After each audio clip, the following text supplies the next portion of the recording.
Yeah, we're ready. This is the Dream Podcast with Marquese Watson. And Alleged Bars, episode 4. And our guest today is... Nick Bush the Realtor. Part 2. Yeah, but this is part 2 because we had to cut it short last time. Because my boy Nick had to leave early.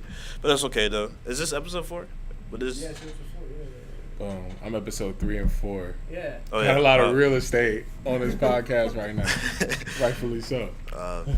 But before we get into anything, this is a question that someone told me to ask you. Okay. It's not a serious question. Don't take this question seriously. But they had $12 in their pocket. Where can they buy land at? Well, you can buy land anywhere there's land. But you probably can't transact with $12 in your pocket. I think the only thing that you could... it's not like a timeshare, but there's like those like investment groups. Yeah, I mean, if you find like some partners and say, like, I have $12 to put in. Yeah, as you get 0.001%. Yeah. Of like, maybe an acre, 2 acres, how many other acres. More importantly, though, $12, just stack that each week. Just stack another 12 each week. And then whatever the math is, at the end of the year, you have that to invest. And also, That's a good start, $12. Yeah, for sure. Right. Open up, either an American Express or like a Chase savings account. Get that like 2%, 2.11% or whatever it is. Interest, like stack that and just compound interest as your friend. Yeah. So you just go through that process and you should be fine. Even if you have $1, you can $1, stack it up over time to make more money. So, I would tell that person just to hold on to that 12 and make it, 24, then 36, then 48, and then you have eventually 48,000, and then you can buy land. Mm-hmm. And then you don't have to depend on anyone else, and that's like something that I always say is be independent because if you're always depending on someone else, you're going to be in this hassle, or you're going to be in the situation where that person isn't going to be able to be there, and you're royally screwed. Yeah, but there are loan programs where you only have to put down 1.5%. So, that's a good start. So most people think that you have to put down 20% or, thousands, tens of thousands of dollars. Mm-hmm. But there's loan programs in D.C., Maryland, and Virginia where you only have to put down 1 to 1.5% of the price of the property. So You have to have a good credit score for that? For that actually is for people usually with lower credit scores. And for those loans, that income ratio is more important. So Gotcha. The last time I checked, the one that I'm most familiar with is the one in Virginia. It's called the VHDA loan program.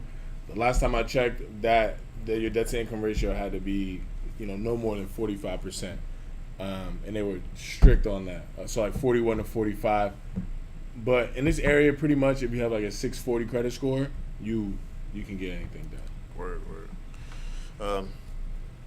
That's it. Hope you take that advice and run with it. Yeah. Also, for like all advice on here, don't take it to the point where let's say something doesn't work out that we say, because these are all like hypothetical situations. Yes. We want to point that out. These are hypothetical situations that we've like thought out. So if you go out and you say you don't consult one of us, by the way, our links are in the description if you do want to contact any of us. And if say you run out and you do something stupid and you lose a bunch of money, and then you're like, oh, these people told me to do this, oh, I'm going to try and sue them. No, that's something you cannot come and have a legally actionable defense. Just telling you, if you want to get upset of doing something that we hypothetically mentioned. Yeah, we just be talking. Yeah, this is here for people to learn, and basically just through our life experiences or through our knowledge or through these scenarios that we put out, it's for you guys to learn, and as well as why we do these interviews or we bring these people on, so one, we can expand our networks, we can expand your network, and we expand your knowledge base as well as our own. Appreciate the disclaimer, Hey, I gotta start putting these out, man. I gotta start putting these out. See when you message me, be like, I'm trying to go ahead and get these questions out the way. Right. I got another question where it was like, what's the difference between a real estate agent, a realtor, and a broker? So a real estate agent and a realtor are really the same thing. It just depends on what that agent calls himself. I like to use the word realtor. It just sounds more professional, more serious. The difference between a broker and a realtor is, so realtors can be brokers, right? But your broker is the person who is basically responsible for everybody in the brokerage. They hang the licenses. There's a different license to be a broker. You have to be an active realtor for 2 years before you can become a broker. So I would say, in the best example is like a doctor and a nurse practitioner maybe. Okay. Nurse practitioner can do most things, right? But the doctor, if anything goes wrong, is the liability is on the doctor. Gotcha. So that's the difference. Yeah, I wish I had a better answer, but it's very nuanced, So what in the terms of, the way, like, also I like to think of it is, wait, so when you're saying that, like, between, like, a realtor and, like, a broker, there's just, like, a 2-year difference in, like, studies? So 2 years different in studies, but realistically, you're most likely not going to become a broker in 2 years, right? You have to be doing business to become a broker. So in real estate, right, what most people think is, so Long & Foster is a brokerage, Tower Hill Realty is a brokerage, Keller Williams, these are brokerages, right? And somebody, the managing broker, right, is responsible for the brokerage, and all of the agents are under this broker's, like, under this broker, right? And so, like, that's like a model, right, of the brokerage model. You can become a broker, right, start your own brokerage, and then go recruit agents, but then you have all the responsibility to train, and so it's like a holding company. In a way, so to dumb it down from like the explanation you said. Yeah. So say like I'm in New York. I work for Douglas Elliman. Yes. And then I open up the Jabari Group, and then I'm a broker, and then I just get agents and stuff like that. But then also to dumb it down again even more in a business sense, say you're a managing partner in a business or you're franchising a business in a way. So say I want to open up a McDonald's or Chick-fil-A. I'm basically just taking their business model and just hiring my own people and just doing what they already have that works. Yeah, so most brokerages are independently owned and operated. Mm-hmm. So it is similar to franchising, and then the broker of that office has, a separate license and, some more responsibilities. And that's basically the difference. A lot of brokers don't transact. They're responsible for getting new agents to come on and marketing and training, et cetera, et cetera. It's a good question, though. Yeah. That's it. I'm gonna throw a funny question out there, because I got this one also. Why is the sky blue, Nick? Because God's a Tar Heel fan. I will. Okay. All right. Agreed to this. Yeah, I'm a Duke fan. Sorry, man. Y'all just lost the cues also. I know. It's alright though. It'll be alright. Look, there's animosity now. Right? He's gonna reach over the table and be like, ah. He's like, I don't know about this interview anymore. This is where you leave the office, Nick. So that's all the questions. That's all the questions. All right. So let's get into who is Nick Bush the Realtor. Oh. What do you describe if someone let's say like I say, like when we're branding yourself since we're your brand consultant managers in a way. If you didn't have us and you never met us, how would you conduct your business other than, you still being Nick Bush the Realtor and you wanting to be that guy who's nice and genuine, and as well as like reaching out to all these people and doing stuff like that? Yeah. So I guess the way I operate my business is more of a consultant, right? And so like every agent, every realtor, right, has like fiduciary responsibilities to the client where they have to act in their best interest, right? And so when I give my presentation, I have a mission slide, my mission, and it says like to lead all industries, by consulting people the most, right? But basically to dumb that down, right? It's like I feel like everyone can buy a house. Everyone can be a homeowner, right? But most people don't know what the process is. So I focus on teaching people what the home buying process is, right? Mm. So I like to act as an educator, right? Which is the same as consultant in a sense, to make sure that everybody can become a homeowner. So when somebody is like, hey, I want to buy a home, and I make this much, or have this credit score, or I don't have a down payment, my first thing is like, okay, well, let's get you pre-approved so we can come up with a plan for you to be able to buy a home. And then the same on the listing side. When I'm in a listing presentation, really what I want to show you is, how we're going to get the home sold, right? and your house at that point is a product. So I'm really a marketing agency on the list side, right? I'm marketing your home, right? And then we go in and sell and negotiate all those things. So it's kind of how I operate. What's the hardest house you ever had to sell? The hardest house I've ever had to sell. Every deal has its own little roller coaster, right? Yeah, every deal. What about the one in DC? Tell me about that one. Remember the one? It's like that.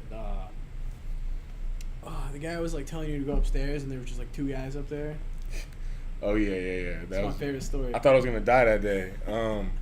So I don't know what happened. It was just like a feeling. So I used to box near Noma, actually right where you and your market is. Right there was like a boxing gym right there. So I used to box there. So I was driving home. I'm on New York Avenue, and there was a for sale by owner. Right. So agents call for sale by owners to get listings. Right. So you can get that listing. And so I was like, this would be a cool place to have, a listing. Right. So, this is the New York Avenue's development area. Right. So, anyways, I get into the house, and the owner is like walking me through the property, and usually a for sale by owner kind of goes like this. The questions you're asking are, why are you selling? How long have you owned the property? Why aren't you working with an agent?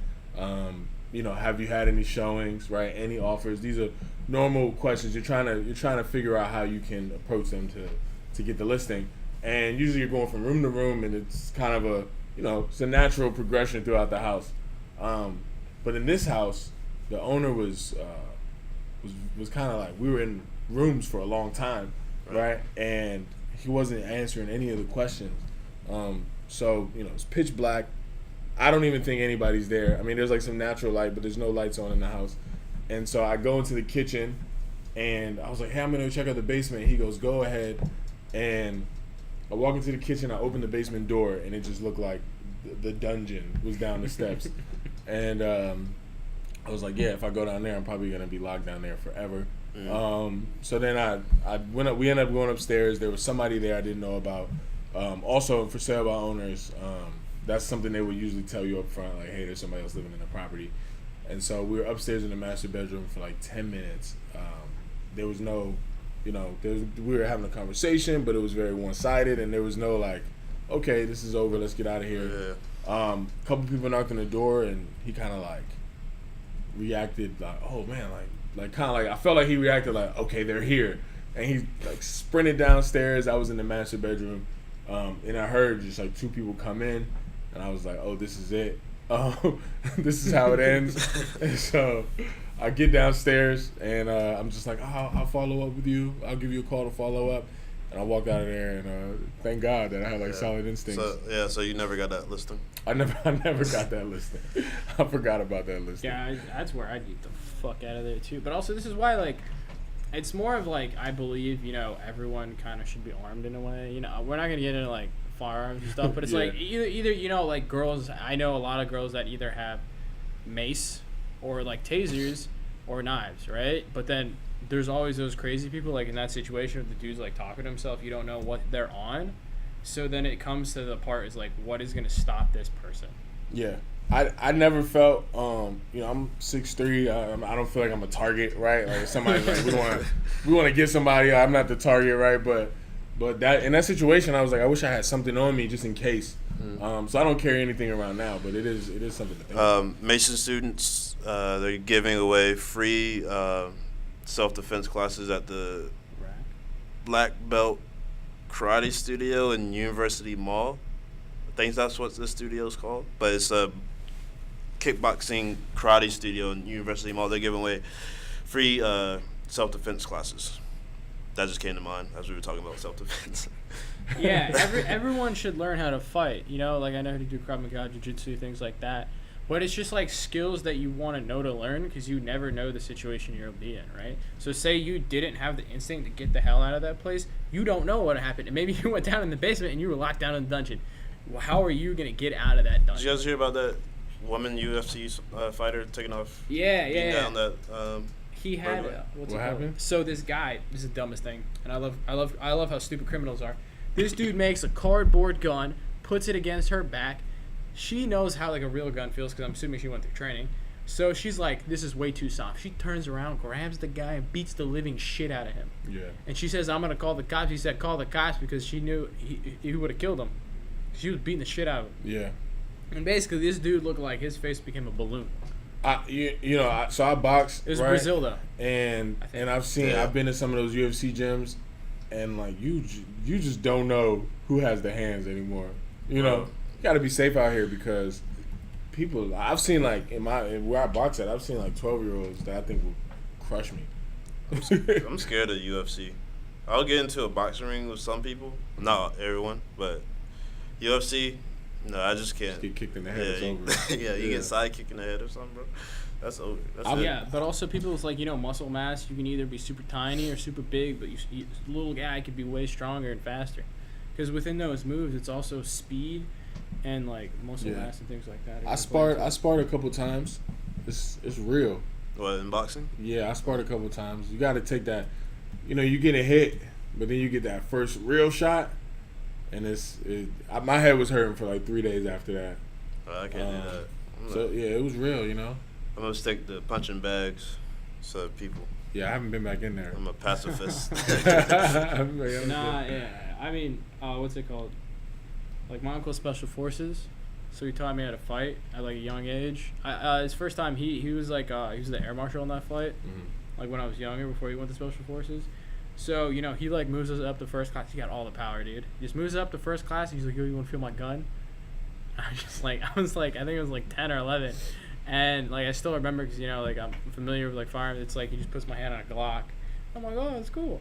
And, of course, like, I know, like, keep your finger off the goddamn trigger. But, it's still in a holster, so I couldn't get at it, even though I was a kid. I didn't know. I just felt it. Like, basically just...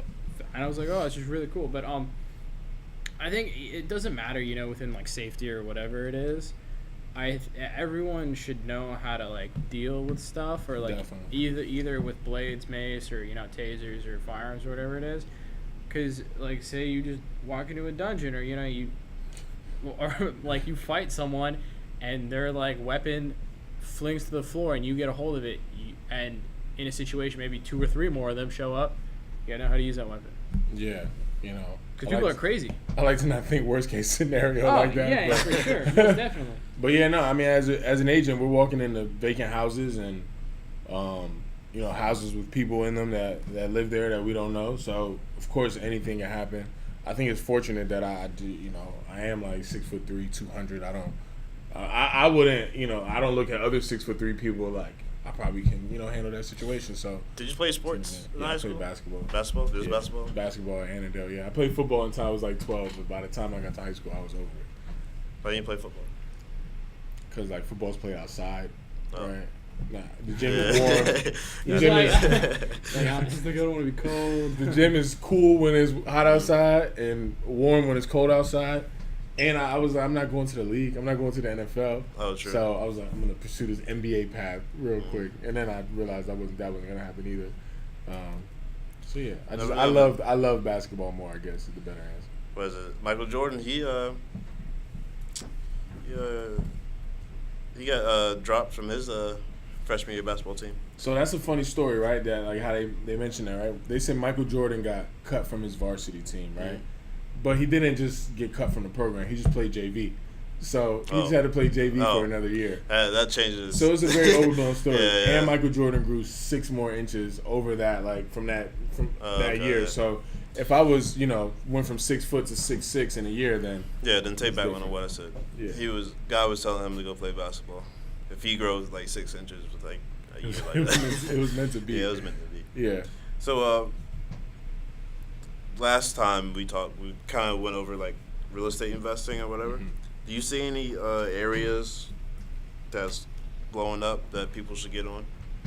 Yeah, so 2 years ago, Anacostia in Southeast was a really good area to buy in. And that area has pretty much been flipped, and there's some opportunity there, but not so much. But Berry Farms is a really good place to invest in right now.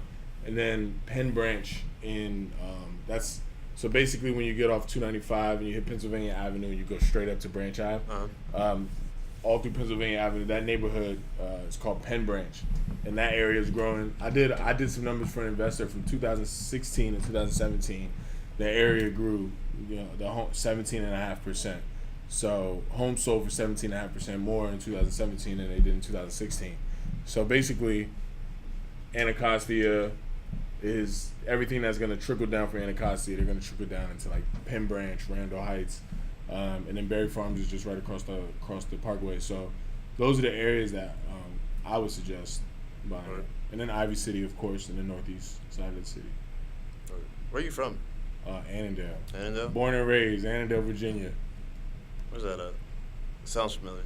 I It's, feel like it's... Annandale's like the middle of So you Fairfax know, County. so you know where Nova is? Yeah. So literally, say you go like 2 minutes, like left of Nova, you're basically in Annandale. Yeah. That's what I It's thought. a it's little like bit right of next to Turnpike. Fairfax. Do you know where the block is? Mm-hmm. Yeah. Yeah, the block Gotcha. and where Okay. Poke Bowl and stuff like that is. Yeah. Yeah, that's That's exactly gotcha. that's in Annandale. So it's like Annandale goes Main Street, right? You're in Fairfax, and then you get on Little River Turnpike. You're in Annandale, and then you ride Little River Turnpike all the way to Duke Street, and you're in Duke Street's Alexandria. So it's just right in the middle. Yeah. Well, the reason why... Have you ever been outside of Virginia? Like, living-wise? No, No? I've never lived outside of Virginia. No. I've lived outside of Northern Virginia. I went to Northern school. Virginia. I went to college at Ferrum. That's like Southern Virginia, like down there, Roanoke, That South don't of Tech. count. That's in Virginia. But no, I never Yeah. lived outside of Virginia. That doesn't count. Fairham? Yeah. Yeah. I never Fairham, man. Where are you from? Virginia Beach area. Oh, okay. Yeah. 757. Got a rep. Got a rep. When did you stop obnoxiously shouting that out? I'm actually not one of those people that shout it out every time. Okay. Like, I just did it right then. I don't know why. Yeah. I just did it right then. Did you But, play any sports? Yeah, I did everything. I did basketball, football, soccer, ran track, did baseball at middle school. But baseball I was terrible at. I could only catch the ball. I could never hit it. But everything else I was decent at. Yeah. I knew I wasn't going to go to the league or anything Yeah. for any of it. I was just playing just to play. Something in the water down there, man. The athletes Oh, come out of there. It's crazy. well, where I was from, I'm not actually from Virginia Beach. I'm like 45 minutes from Virginia Beach. Where city? Windsor, Okay. which is a very small town. But if you go to like Norfolk and like actual Virginia Beach, can't think of the name of the school right now. I want to say it's like, I don't know what it is. They're blue. And like Hampton and up on the Eastern Shore, Yeah. in that area, the Hampton Roads area, that's where most of the talent. I think that's where any type of talent comes out of. That's the area right Yeah. there. I think that's what I think. Yeah. Cause like Pusha T, Pharrell. DJ Envy. Yeah. No, DJ Envy's from New York, but he went to Hampton. Oh, you're right. Iverson, the whole Pharrell, Clips movement is from there. I mean, Virginia has some people like Timberland, Trey Songz, Chris Brown. Like Yeah. in Virginia, we probably have the most talent on the scene right now. Sandra Bullock is from Arlington, right? So everybody watching Bird Box. That's a Northern Virginia product. Have you seen Bird Box? Yeah, What do you think of it? I liked it. I mean, it was entertaining. I didn't, whatever the point of the movie was, like whatever, right? They didn't tell us, but so I'm not gonna speculate, right? But it was entertaining. Yeah, I liked it. It was decent. I don't think it was. I think it was overhyped. Yeah. It's the power of social media, right? That's why I got videos, because nobody knew about Bird Box until everybody started talking about it, and then it was on the scene. Yeah, for sure. Also, that is honest. Like we talked about that in the first episode. That's the first. Basically, I think it had roughly 85 million views within 48 hours. It basically went viral. Yeah, it went insanely viral. Yeah. And you know about that egg on Instagram? You guys know about that? Yeah, the world record egg. Dude, that person sold merch. Like Yeah. he That has was merch it. now, dude. Yeah. So and he had over 722,000 clicks on the link. And 722,000. Say you said that's a 10%, 20% engagement rate of whatever the product is at 1960 average, generally, which is like what the shirts were going for. That guy would have made over 300 grand. That's crazy. Whoever that person is, just basically, I knew the second that would break the world record, they were going straight for merch. Because that's the move. He has like 4 million organic followers. If he As you should. He created a trend. if he trademarks it and then runs with it, then Oh yeah, for sure. it's game over. That's retirement. Yeah, that's Not smart. retirement. Everyone. It's a nice money grab though. Yeah, no, yeah, I see it more as a money grab. The thing is, like, everyone's like, oh, I make $1 million, I make $2 million, I make $3 million. That will not last you as long as you think it will. And especially with the spending tendencies people have nowadays, $1 to $3 million, I see that as an investment plan. I don't see that, or like a 1 year salary essentially. You'd be like, oh, you might sound entitled or whatever. But honestly, if you look at the current market and probably your spending trends, if you have that kind of attitude and your goals are just to get rich, in quotation marks, other than generalistically just trying to, you have a goal, right? A goal isn't, as we talked before in the first episode, a goal isn't like rich. It isn't to own you can say, I'm going to own a home, but say I want to own a home in 2 years, or I want to make $1 million this year, or I want to make $100,000 in this quarter. Those are goals, and those are within, a goal is an object, like a specific object or specific or an amount of an object, and then within that you're also giving yourself a time frame. If you're just saying I want to do this, you're just saying I want to do this. You're basically just being a dreamer. And by the way, at Viral Dreams, we do not Plugs. yes, all the plugs. Shameless. With plugs. We do not chase dreams, we catch them. Is that the tagline? Yeah, that's our mission statement. We don't, at Viral Dreams, we do not, we are Break that down. we're not catching dreams. We're God damn it. Messed me up. At Viral Dreams, We're chasing dreams. Damn, I fucked it up too. listen, I'm pulling up right now. We are not chasing dreams. We catch them. We aren't chasing dreams, we're catching them. Hey, break that down. What do you mean? Like, what, just like Wait, give what does down? it mean? So Break it down, yeah, what's it it's mean? like we're not doing false positives. You know what that means? So I've generally, heard say it. like, yeah. So basically, if someone comes up to me and say it's Nick, right? Like, if he's like, oh, I want to do this, I'm gonna tell him, okay, we can do it. And then I just do a bunch of bullshit, tippy tap on my laptop, nothing happens, right? I get paid once, maybe twice, maybe 3 times. I get lucky, right? Boom, I lose that client. I didn't help you. And it's the same thing we've talked about before in other podcasts. Is if you're not doing something to make your client's life 2 to 4 years, like in the next 2 to 4 years or whatever your relationship is, if you're not doing something, even if it's 2 months, 1 month, or whatever it is, to make them better or show them progress, what are you doing in your life, right? We're going to catch your dream, essentially, means we're going to actuate it. We're going to make sure that dream happens because that's what we're here for, right? We're brand consultants and as well as managers of either your social media, your website, or whatever it is. And we're here to make sure, as you like to say, you're going to make sure you be popping. Yeah.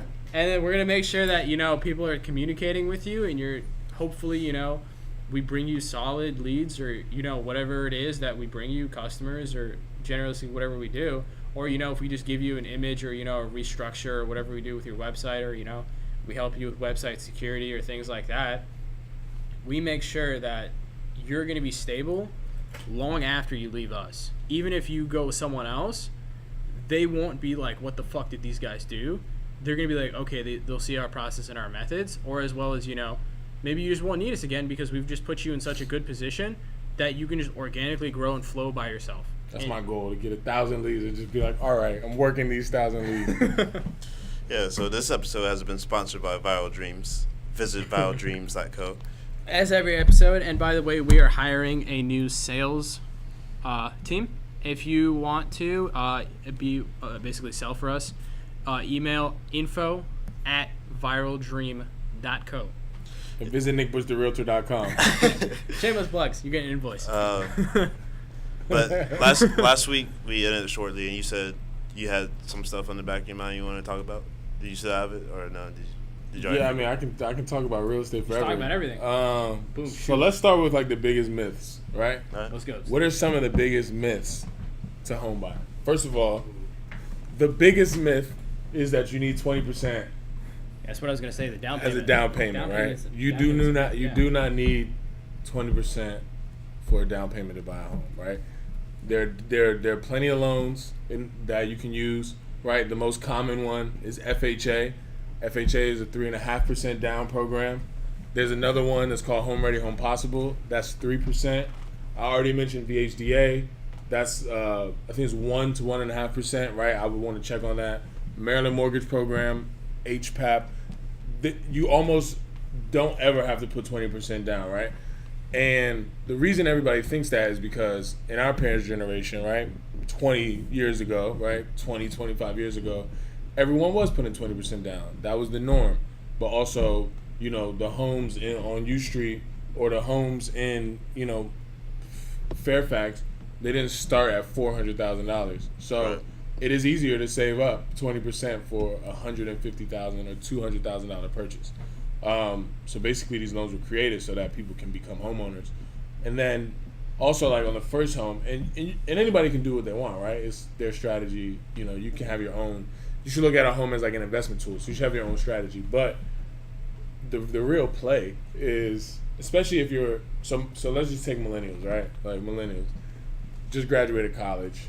You know, you're most likely either you're living at home or you're renting a home with like 3 or 4 other people, right? Right. And in this area, you're probably paying $800 to rent out that room with like your boys. It's a pseudo frat house, right?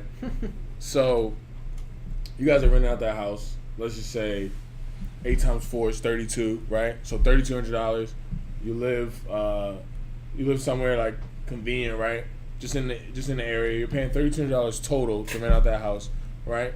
And you guys are just renting. So most people in that situation think like, man, I need to save 20% before I can buy a house, right? Or I have no money to buy a home.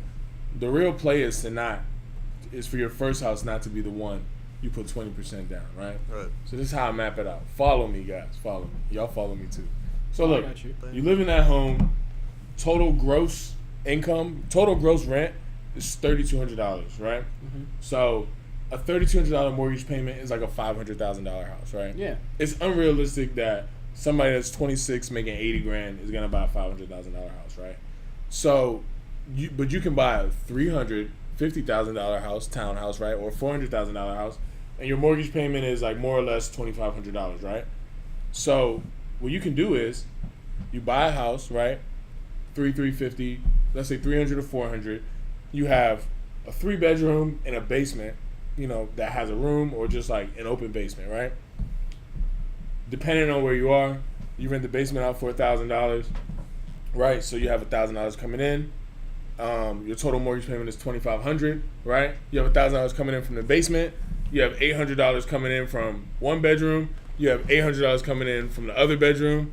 $1,600 plus $1,000 is $2,600. I see what you're doing. Your mortgage payment is covered, Yeah. and you made $100 on top of that. So essentially, what someone can do, I guess you could do this in college too, is basically save 3%, go get the loan, buy a house, but essentially just rent it out. Yeah, but Become also the landlord. Yeah, but also make sure you have like a decent, of course, Yeah, like credit score and things like that. And you don't want like shitty. Basically, people who are kind of shady. Yeah. So you want to do credit checks, and also another way to think of this as like, because you know real estate. This is basically real estate investment. Even though you're paying $2,500 a month, you're gaining $2,500 in equity. So it's still canceling itself out. You're gaining basically $2,600. You get to pay the mortgage down. Yeah, you're getting equity because the second you pay that mortgage down, that becomes yours. You own it. Yeah. So it's also as well as equity growth and things like that. And I don't know if we mentioned this, like, you know, I think we mentioned this off mic. Graham Stephan, I think that's the guy, like this YouTuber. He always talks about, you know, he makes about $9,000 a month. And part of his cost is like how I learned this also, because, you know, it's always good to learn off people on YouTube or wherever it is and see what other people are doing. Because don't reinvent the wheel. Just reinvent what other people are doing. And then, you know, change it and then make it your own and things like that. So for him, one thing is where some of his income is he's paying down equity, right? Like he'll pay the mortgage down, and he's also counting that as basically money gained within that month as a passive, because that's what it is. You're basically gaining that money through, and you're starting to own that home, because I think he owns like 7 properties or something like that at 26. Yeah. Okay. Yeah. I mean, just put in $1,200, you know, a month. Right? I mean, a year, right? So if you're grossing, if you're netting an extra $100, you know, over your mortgage payment, and just putting that $1,200 back into the property, it counts, you know. Or that $1,200 you can save up that $1,200 per year, and, you know, hopefully maybe save another 3%, right? And buy a second property, and then really, like, say you're 25 and you do that, right? I mean, you're 25, young guy, you have people living in there, right? Let's just say you live in that situation for 3 years, right? Then you find the girl you want to marry, right? Now she moves in that, right? She moves into there. After 2 years, you get married, right? You've been in the house 5 years. For the first 3 years, you didn't pay anything, right? Mm-hmm. For the next 2, maybe you split the mortgage, right? So you're still saving, half of the mortgage payment, right? $1,250 a month because your significant other is paying it, right? Yeah. Then you have a 3-bedroom, townhouse with the basement. So you don't have to move. You have 2 to 3 kids, right? So you have 2 kids, right? You're not going to grow out the house for another 5-6 years. So if you do that at 25, you can essentially live there and start a family and live in that home for like 12 years, get a bunch of equity. You have a bunch of money saved down. You have a bunch of equity right in the house because you're going to get like conservatively like 2 to 5% in this area of equity, right? So you're getting equity because of the market. You've been paying your mortgage down. You lived there for 12 years. Now you got a bunch of money, right? Then that's the house you sell, and then go put 20% down on the second house. And that's when you go buy the big $700,000 property. Right. And your mortgage payment is the same because you just put down maybe $80,000 or $100,000. Yeah, and also as well as, like you said, your second house, right? You can either sell the first property if you're not really into managing the property and still renting it out. Like you said, let's say we're still in that scenario where remember, guys, hypothetical, if you're still making $2,600 or however much and things like that, maybe, you live in Clarendon or you live around this area, essentially like around Roslyn, Virginia, Arlington, Virginia, with like Amazon coming in, I'm pretty sure rates are going to spike. Yeah. I mean, Amazon... Because demand. Yeah, I mean, you don't even need... So, like, Arlington is already an expensive area, right? Yeah, so for sure, you don't need to rush to go buy in Arlington because most people... I mean, like, it's not like Arlington's saturated already, right? So, like, as Arlington gets more expensive, people aren't going to buy... You got to buy around... It's, like, unrealistic, to think that every Amazon employee is just going to go live in Arlington. Yeah, no, for sure. Right? Yeah. They're going to live in other areas, too. But I'm saying generically, that's what people are going to think. Yeah, so with that, you should just buy something, right? Because the area is going to grow when Amazon actually comes here. Yeah, exactly. But the average first-time home buyer lives in that first home for like 7 years. So I think for our generation, the second house is like the house you raise your family in and chill for 20, 30 years, right? That first house is just like the investment tool to get you to your second house. Yeah, it's more like first car, right? Like you get the Hoopty at first, and then you upgrade to the Beamer later, right? That's kind of how, like, you get the first house, become the landlord, and then you have a tool to buy that second house. Yeah, like for to give you like a real life example, like with my father, like his first house that he bought was, when we were like kids, and we went from like a 1-bedroom apartment essentially to like a house, like 4 of us, right? 4 people, 1 bedroom. That's kind of like crazy. But then we went into like we got our first house. He owned the apartment outright, rented that out, but then I think he bought the house for about $600,000, and then we sold it about 3 to 4 years later for about $850,000. That's a solid little flip. Yeah, and that's in Arlington too. It was like a new development. Like it was like one of those like those little cul-de-sacs. When you buy new construction, it's beneficial to be one of the first people that buy in that neighborhood because anytime a house sells, the builder gets to raise the price a little bit. Yeah. So by the time the project is finished, let's just say you're in a neighborhood, you bought the first house and 100 are getting built, you have so much equity at the end of that project. Yeah, we were the first to live there. It had a balcony and everything within the area, which is like kind of rare within the Arlington area. And then we moved into like Inner Fairfax, basically. Yeah. And another way to like become a homeowner and not have to pay that much, right, monthly or whatever, and to use that as an investment is, you see this a lot in DC. There's a lot of 4-unit buildings you can buy. So you can buy. I'm not gonna get like too deep into the loan, right, because like I'm not a lender. Yeah. But it's an FHA loan. You can put down 3.5%, and basically, say that you can personally afford like a $300,000 property. I think you can buy up to like 6 or 7 because you only have to qualify for 25% of what that like $700,000 mortgage payment has to be. I mean, it's gonna be, right. So then you live in 1 unit, and then you rent out the other 3, and you're the landlord. There's a limit of 7, correct, for commercial loans? Residential. 6. I think it's 6 or 7. Yeah. 6 or 7. Yeah. Because depending, you can't say for like outright. You say you think this rule is like you want to buy like 20, 30 units, maybe a whole building. 4 is like the magic number in that scenario. Yeah. Also, of course, like if you're like within like a beginner, you wouldn't want to put a shit ton on your plate or put yourself in equity. Yeah, I mean, managing 3 properties is or even just 3 tenants in your house is a lot. So that's the way. But the key is like you don't have to put 20% down. All you have to do, 3% is usually. I tell everybody like save up 3.5%. That's the most. The down payment is the most important. I'm gonna help you get the closing costs taken care of, and you can become a homeowner. And like that's the most important thing because in this area it's so expensive to rent. So Yeah, but also like one thing that I like that you mentioned is that you're gonna help them with the closing costs, which is a cost that a lot of people don't know about. So if you want to explain that a little bit more. Yeah, so closing costs are basically fees that you're paying the title company and the lender throughout the transaction. So kind of to close the loan. So what the title company does is they do like a survey. They file all the paperwork. They have all the transfer paperwork. They make sure nobody else like owns the property at all. So you own it outright, right? They make sure that the deed is transferred into your name. So you're paying for those things, right? And for them to close the transaction. The title company, the person who's handling it is a lawyer, right? So you're paying a lawyer essentially to get your home closed. And then the lender has fees that they're basically charging to close the loan. I don't know what all of those are, but most of that stuff is title stuff. And through a title company. The rule of thumb is like title closing costs usually like 3% of the transaction, right? In this area, I've noticed it's usually like around like 2.7, but 3% is the safe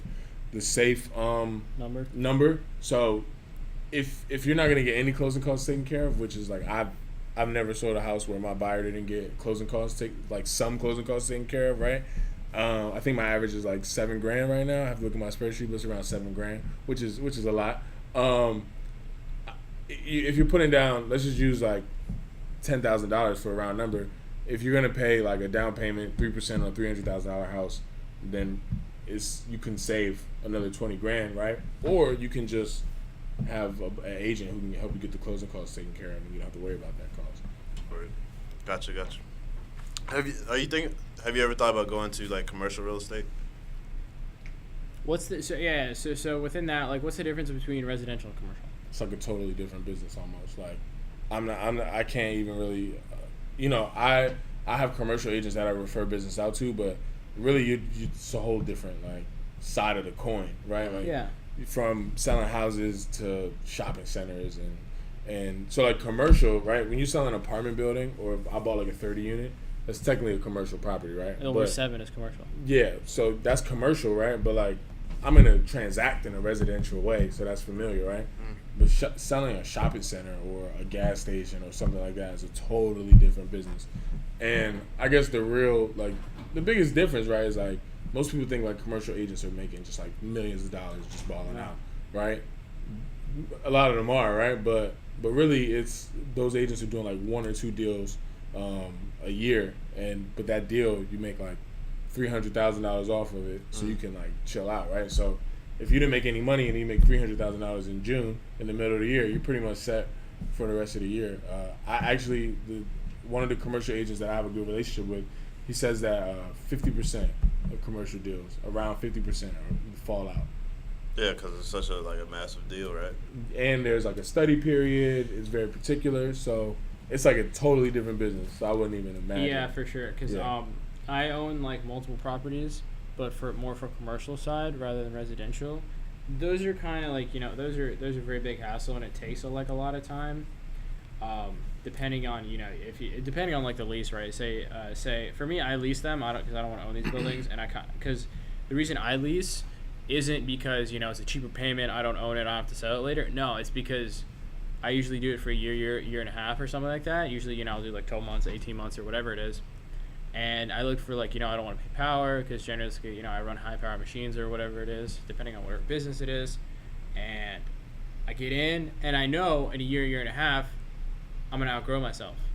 So I can pace myself within those 12 to 18 months, and then I can move out, and then I can go somewhere else.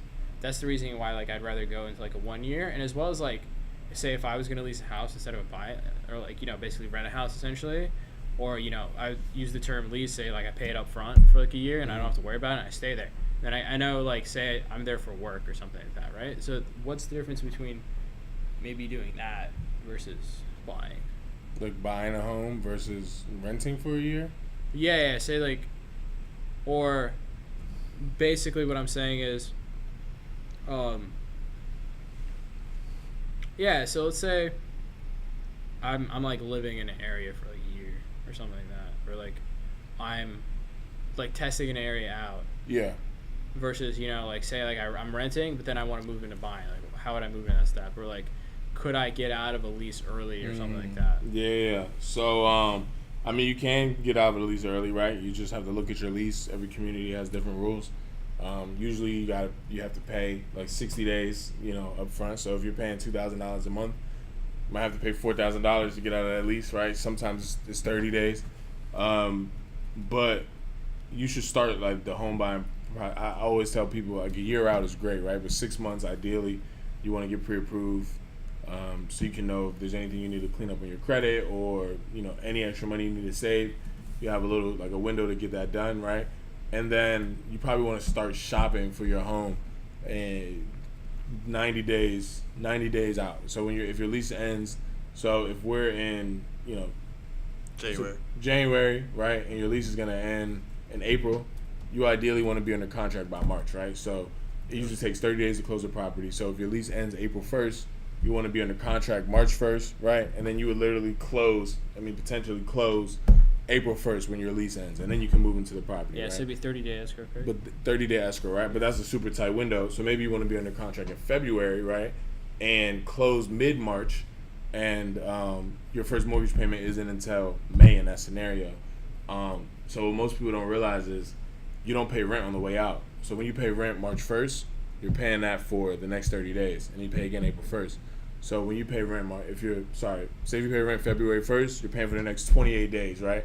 And then you pay rent again March 1st. So if your lease ends March 1st and you close February 15th, you don't pay anything in March, right? You're not paying rent in March to leave. Right. And then your first mortgage payment, you get 30 days to live in the property before you pay your first mortgage payment. So you're not going to pay anything in March, and then your first payment is in April. So you kind of give yourself a window to breathe. Right. Did that make sense? Yeah, that makes sense. And as well as, you know, it's being smart. It's the same thing of, you know, like say like it's like it's the easiest way to, you know, dumb it down for maybe people who do stocks or whatever it is. Because generally, you know, that's like what I do. So like quick tip of advice, when you're going to like a pitch meeting or something, do not start pulling out huge ass terms or, you know, like analytical terms or basically, you know, like softwares and all these things, because when someone is like hiring you, they're looking for you to do everything, and they don't really give a shit about the back end. Yeah. And they just take care of it. So back to, you know, like dumbing it down in a way of what he just said. So say, you know, you sell your stocks, right? You've held it for a year, and you want to use that money to pay down a house or something like that. So you want to sell it a month before, a month and a half before, because there's something called AML, which is anti-money laundering. So your money's gonna sit there in like holding with whatever different brokerage is generally for 7 to 14 days, and within those 7 to 14 days, your money's just gonna sit there, right? You can reinvest it if you wish, but generally you're only doing that and selling it all, and it's gonna sit in anti-money laundering, like in that little like holding section basically. So you can then move it on into something else in the future, and as well, you know, or you know, deposit in your bank account. And usually, generally, if it's over $10,000, or let's say, you know, you're $50,000-$60,000. Let's say you want to buy a pretty decently house, you want to take that money out, and then of course that transfer is going to take a little bit longer because larger sum money is, you know, there's certain procedures that have to be taken within the bank before, you know, they get sent and things like that. Yeah. It's, you know, when you're investing, you have to have somebody just like know what they're doing, right? Yeah, so, exactly. Yeah. So my job is just to know exactly what to do, right, for the client, right? Understand the strategy, and that's the same when you're investing in anything. So like I think I mentioned last time that a lot of flippers, right, they come out of, you know, the 3-day cram course, right, of like how to flip homes, and they think that they're gonna, you know, buy a property and make $100,000 and, you know, live life forever, right? Most flippers, it's their full-time job. They flip. That's all they do, right? They don't have a second job. And then also everything is like a gradual climb, right? So like I didn't sell $1 million house my first house, and obviously you can make $100,000 the first time you flip a home, and you can just sell $1 million house the first time. But I'm a long-term thinker, right? So I just think of the compounding effect. So the first home I sold was $150,000. $153,000, but that house was super important to the rest of my career because it made me realize like, oh, anybody can, like when I say like anybody can buy a home, it's because somebody who made $30,000 a year bought a condo, right? So like now when I say that to people, and they're like, well, I make 45,000. I'm like, well, this guy made 30. You know, so you have an extra 15 grand to work with. So anything is like is a strategy, right? And like even though you do everything, each transaction, the systems and the way you go about things are the same. It's so nuanced from deal to deal. Gotcha. So you would, So you would never go into commercial? I would go into commercial. You would. So with commercial, can you only do like, really, you only have enough time to do like maybe one a year, one or two a year? No, I think most agents choose, right? Like I can do one commercial deal a year or two commercial deals a year. Like I'm licensed to do commercial real estate, right? And I can run a residential business and do commercial also. But really what I want to get into is like new construction, like condo sales in the city in Arlington. So my kind of like 5-year plan, I guess, is to this is my 4th year in the business, so learning curve like is over, right? And this year is like the year where it's gonna be like the breakout year.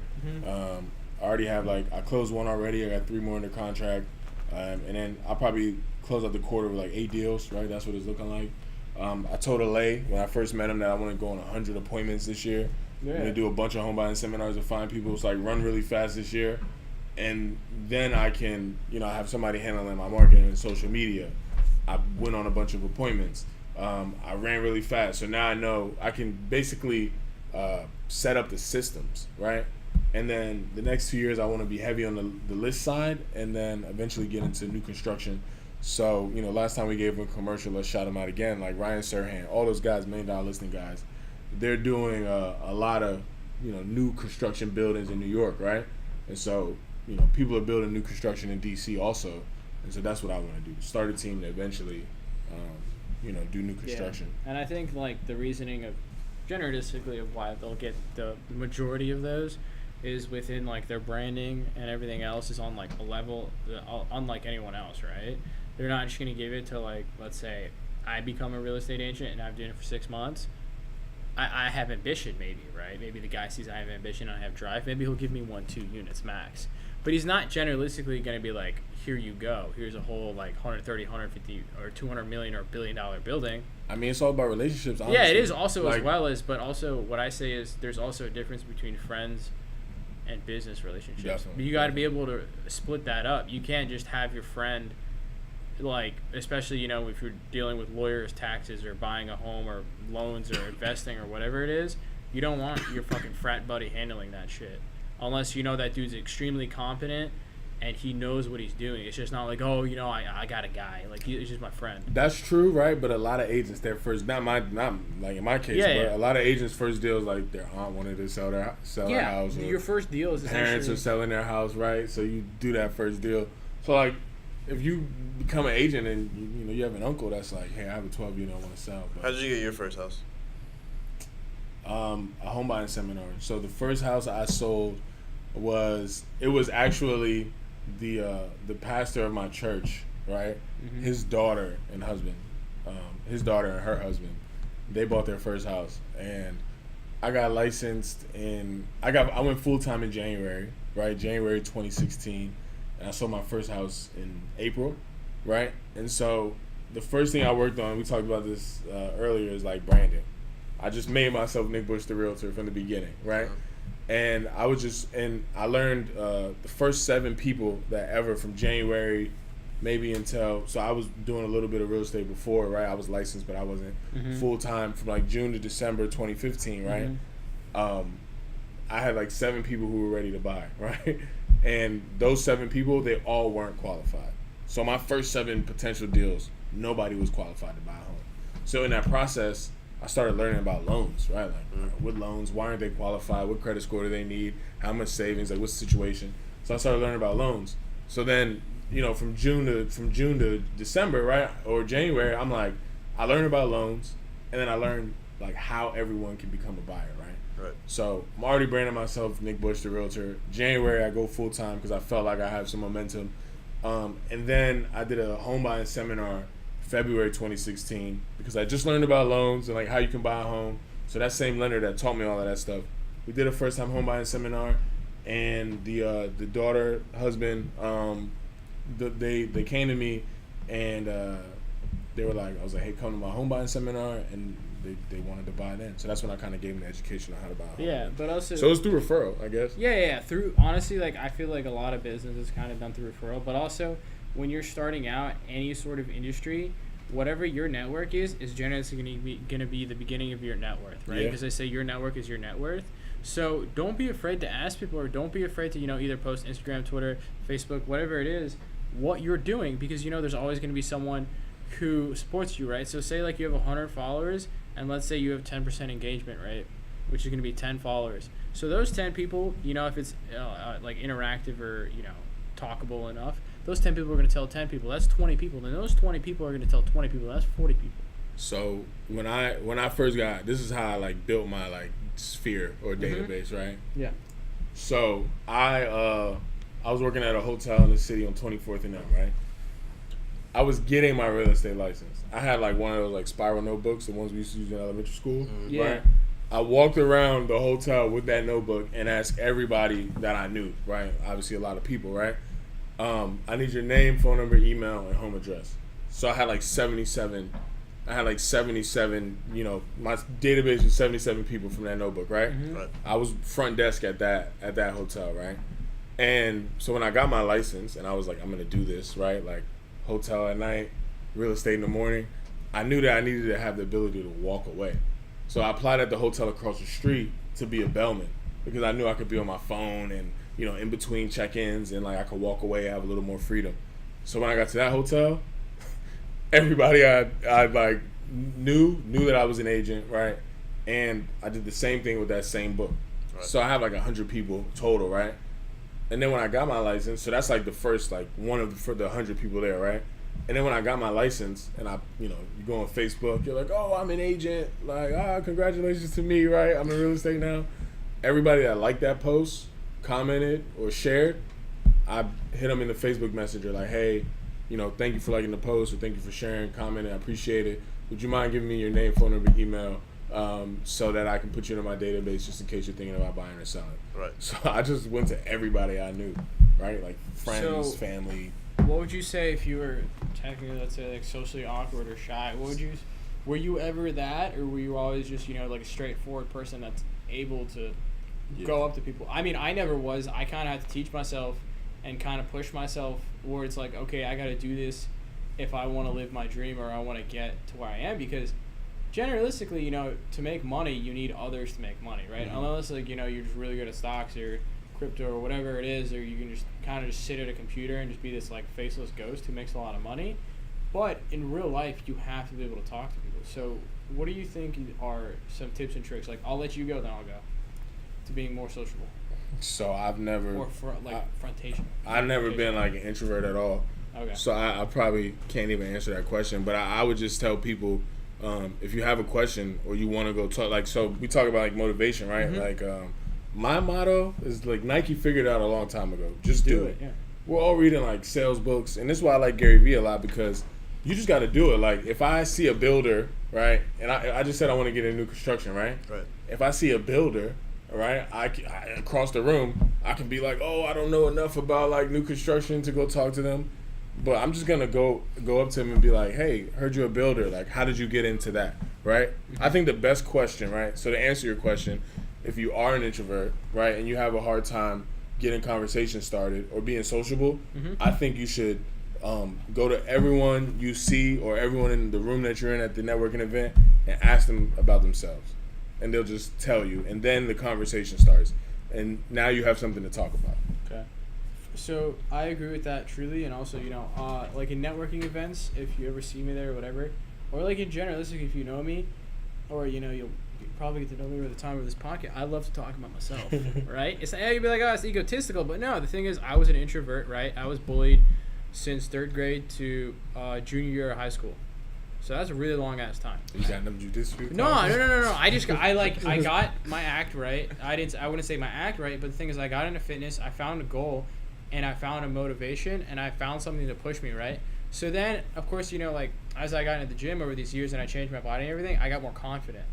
And the thing is, you shouldn't use other people as like confidence sources or be dependent on people, like I said before. Because if you're dependent on people, you're gonna be in a rut when they're not there anymore. So be dependent on yourself. And if you put an image in your mind, you know, like Matthew McConaughey, his hero's 10 years away, right? That's what motivates him.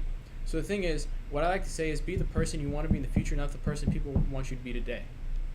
So if that image of you in the future motivates the shit out of you, and you know you're that person, and that's the person you want to be, nothing can absolutely stop you, because nothing's going to stop that person in your head. So if you're like, it's basically like what like mental training is, or what like a lot of people do is like when they put themselves through like frightful situations or whatever, like they put themselves in the situation in their head, right? It's like image training. That's what it's called. I know like some people do that. It's like image training. Let's say, you know, like you said, jiu-jitsu or whatever it is, or I'm going to go and get into a fight with 3 or 4 people, right? I'll play it through my head. Why do you want to fight? No, I'm just saying. No, I'm giving you a crazy situation, right? I'm going to give you an abstract situation that's probably not going to happen where you would set these up, right? So if I'm ready to fight 3 or 4 people, but then I only have to fight one person, I'm good, right? Because then one, your stress and everything else is low. So imagine you being interviewed by 4 to 5 people, or you're being like basically you're on a questionnaire board, and you're conversated by 4 to 5 people, and you're being asked all these kinds of questions in your head, and you're just answering. Because literally the best advice you can get is from yourself, because no one knows you better than you. You say, "Oh, my mama knows me," but no, that's not true, because your mom isn't in your head, and your mom isn't with you 24/7, unless you're a baby. But you're not a baby; you're a grown-ass man.